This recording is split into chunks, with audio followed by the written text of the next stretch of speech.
மரப்பொந்தில் உள்ள அழகிய பறவை குஞ்சுகளை பிடிப்பதற்காக ரகசியமாக பாம்பு நுழைகிறது. இதனை கண்டு சுதாரித்து கொண்ட தாய்ப்பறவை உடனடியாக மரப்பொந்தின் அருகே வந்து துணிச்சலோடு தன் அழகால் பாம்பை கவ்வி இழுத்து கீழே தள்ளி தானும் விழுந்தது. தன் குஞ்சுகளை காப்பாற்றிய தாய்ப்பறவை பாம்பின் கோர பிடியில் சிக்கி மரித்து போனது. தன் குஞ்சுகளை காப்பாற்றுவதற்காக தனது ஜீவனையும் பொருட்படுத்தாமல் இப்பறவை செய்த காரியம் நம்மை மெய்சிலிர்க்கச் செய்கிறது.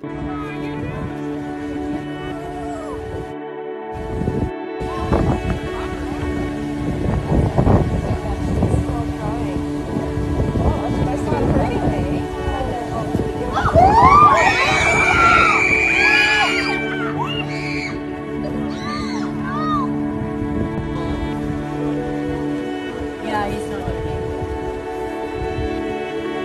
Just watch out for his head. ஆண்டவர் இயேசு கிறிஸ்துவும்